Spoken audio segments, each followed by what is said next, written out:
브람 스토커의 소설 드라큘라를 모티브로 한 뱀파이어 소재의 호러 장르로서 굉장히 재미있고 완성도가 높습니다. 드라큘라 파생 콘텐츠 중에서는 거의 고트급이라고 해도 되지 않나. 아니 십자가에 빛나는 거를 묘사할 거면 뭔가 영롱한 성스러운 기운이 풍기는 그런 느낌으로 하든가, 무슨 십자가 모양 LED 램프 매치로 이게 진짜 뉴라인이라는 헐리우드 대형 메이저 스튜디오의 작품이 맞아?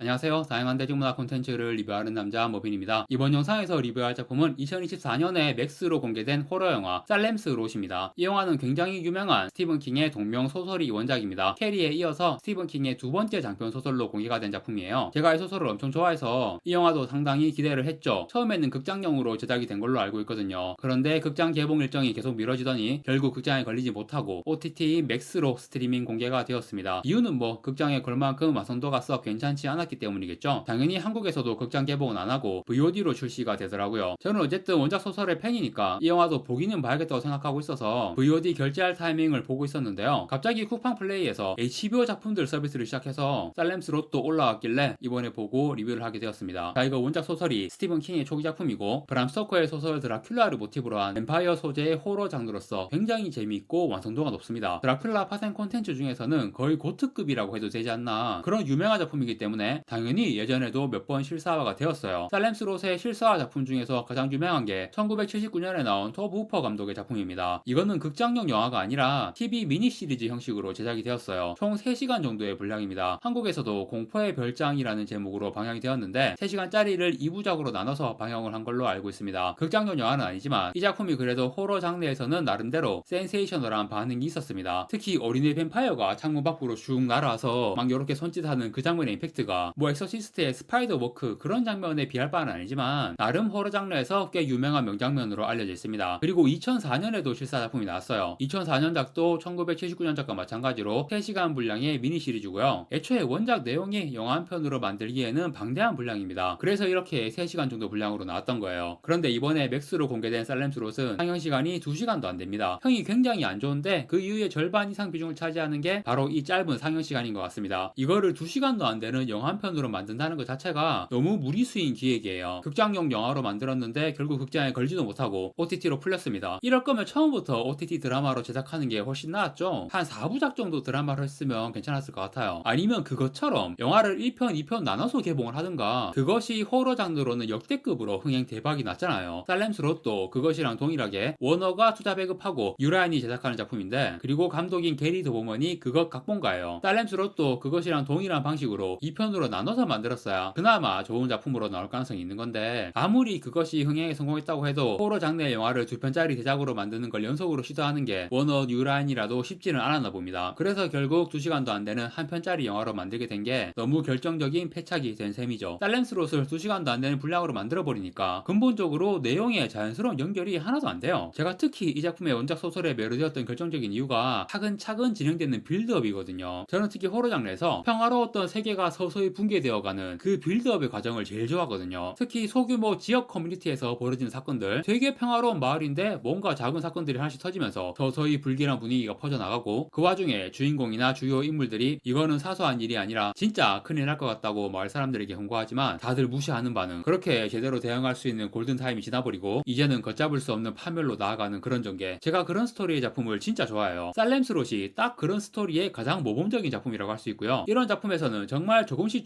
상황이 악화되어가는 그 빌드업이 핵심이거든요. 마을에서 벌어지는 이상한 일들, 수상한 죽음들, 처음에는 사람들이 그 실체를 전혀 파악하지 못하다가 이게 뱀파이어의 짓이라는 증거가 하나 둘씩 드러나고, 그래도 에이 설마 뱀파이어겠어? 라는 반응이 여전히 나오지만 결국 너무나도 확실한 상황이 벌어지면서 그제서야 아 그랬구나 라는 그 충격. 진짜 이 빌드업이 너무 중요합니다. 충분히 시간을 들여서 차근차근 빌드업을 쌓아 나가야 돼요. 그런데 2시간도 안 되는 분량에서 그렇게 하기가 정말 힘듭니다. 서사 빌드업도 문제이고 캐릭터성도 제대로 구축이 되지 않아요. 그나마 이번 작품에서 마크라는 잼민이 이 캐릭터만 그럭저럭 온전한 서사 빌드업을 쌓았더라고요. 그런데 주인공인 벤은 마크에 비해 서사가 매우 부실하고요. 특히 마을에 벌어진 이변을 빠르게 눈치채고 이에 대응하는 소수의 멤버로 벤이나 수장 같은 캐릭터가 왜 그런 역할을 하게 되는지의 서사가 완전히 비어있어요. 벤이 이 마을이 고향이긴 하지만 오랫동안 떠나있다가 몇십 년 만에 돌아온 거라서 이방인 취급을 받으며 마을 사람들과 미묘한 관계성을 형성해 나가는 서사, 특히 마을의 미녀인 수장과 엮이면서 발생하는 갈등 상황들, 이런 부분을 섬세하게 빌드 빌드업을 해나가야 하는데 이 영화는 이거를 거의 놓아버렸어요. 벤 역할의 배우가 루이스 풀먼입니다. 탑건 매버릭에 출연한 이후로 굉장히 잘 나가는 배우죠. 이번에 개봉한 마블 영화 썬더볼츠에서도 센트리 역으로 나왔고요. 그런데 살렘스 롯에서는 주인공 벤 역할로 그다지 어울리는 느낌은 아니었습니다. 각본이 워낙 부실하니까 이 배우가 괜찮은 연기도 보여주지 못합니다. 그리고 수잔 역할의 배우 맥켄질이 1990년생인데 그동안 단역이나 조연 역할로만 거의 활동해온 배우예요. 필모로 보니까 2019년 이후로 거의 활동이 없더라고요. 살렘스 롯이 간만에 나온 이 배우 출연작인데 그래도 나름 여주인공급의 비중 있는 역할이긴 해요. 하지만 역시 부실한 각본으로 좋은 연기와 매력적인 캐릭터는 보여주지 못한 것 같습니다. 이 배우 입장에서는 살렘스 롯의 수잔 역으로 캐스팅된 건 본인 커리어에서 다시 없을 최고의 기회라고 생각했을 텐데 이런 결과물로 나와버려서 좀 안타까운 상황이 된 것 같습니다. 그 외에 출연 배우들 중에서 경찰 역할로 윌리엄 세들러가 나오더라고요. 스티븐 킹 원작의 실사 작품들에서 조연 역할로 자주 출연한 배우죠. 쇼생크 탈출, 그린마일, 미스트 이런 작품들. 이 배우가 나오면 아 스티븐 킹 원작 작품이구나 라는 느낌이 드는, 그래서 이 영화에도 이 배우가 출연한 게 되게 반가웠습니다. 하지만 그냥 반갑기만 하고 다른 배우들과 마찬가지로 좋은 연기나 인상적인 캐릭터를 보여주지 못했네요. 이 영화는 원작의 방대한 내용을 2시간도 안 되는 분량으로 추격하면서 스토리가 부실해진 거, 특히 빌드업 서사를 전혀 살리지 못한 게 가장 큰 문제라고 할 수 있지만 그 외에도 문제가 정말 많아요. 이 영화 감독 게리 도보먼, 이게 두 번째 연출작입니다. 첫 연출작은 컨저링 유니버스의 작품 에나벨 지브로인데 이거는 그럭저럭 나쁘지 않게 뽑았거든요. 그런데 두 번째 작품 살렘스 롯에서 이런 처참한 연출력을 보여줄지는 몰랐습니다. 물론 전부 감독 책임으로 돌리기에는 애초에 살렘스 롯을 영화 한 편 분량으로 만든다는 기획 자체가 무리수였고 제작 과정에서 여러 문제들이 있었을 것 같긴 한데요. 그래도 감독의 연출력이 진짜 심각하다는 생각이 드는 장면들이 계속 나오는 것도 사실이에요. 원작 소설도 그렇고 토브 우퍼의 1979년 실사 작품도 그렇고 호러 장르에서 굉장히 고전이라고 볼 수 있는 작품이니까 이거를 2020년대에 다시 영화를 하면서 뭔가 현대적인 연출 감각을 잘 접목을 해야 하는데 그냥 단순하게 토브 우퍼가 했던 연출들을 거의 비슷하게 답습을 하면서도 현대 스타일의 맛은 전혀 살리지 못한 그런 어정쩡한 결과물이 나왔습니다. 특수효과나 분장 같은 게 1979년 작품보다 더 어설퍼 보였고요. 결정적으로 하나도 안 무서워요. 토브 우퍼가 했던 연출에서는 엄청 무섭게 느껴졌던 장면들이 이번 작품에서는 전부 어설프게 느껴지면서 하나도 무섭지가 않습니다. 감독이 이런 고전적인 스타일의 호러 감각은 매우 떨어지는 것 같아요. 그리고 십자가 홀리라이트, 이 영화에서 제일 깨는 장면이거든요. 원작 소설에서도 십자가에서 빛이 난다는 그런 묘사가 있긴 해요. 그런데 사실 스티븐 킹의 작품들, 특히 초기 작품들의 경우는 초자연적인 현상들에 대해서 되게 추상적인 묘사를 하는 경우가 많거든요. 보통 사람들이 책을 읽을 때 문장의 묘사를 보고 실제 이미지를 상상하는데 스티븐 킹의 소설은 그게 잘 안 돼요. 예를 들어 그것에 나오는 페니와이즈도 얘가 도대체 어떤 존재인지 잘 그려지지가 않아요. 시각적인 인지뿐 아니라 개념적인 면에서도 특히 그래요. 되게 막연하게 어떤 알 수 없는 기운, 뭔가 추상적인 영향력 이런 걸로 이야기를 풀어나가는 경우가 많아서 이걸 실사로 어떻게 연출할지 애매하게 느껴지는 내용이 많거든요. 그런데 그런 부분들을 영화의 감독이 계란껏 상상력을 발휘해서 좋은 작품을 완성한 경우가 많았죠.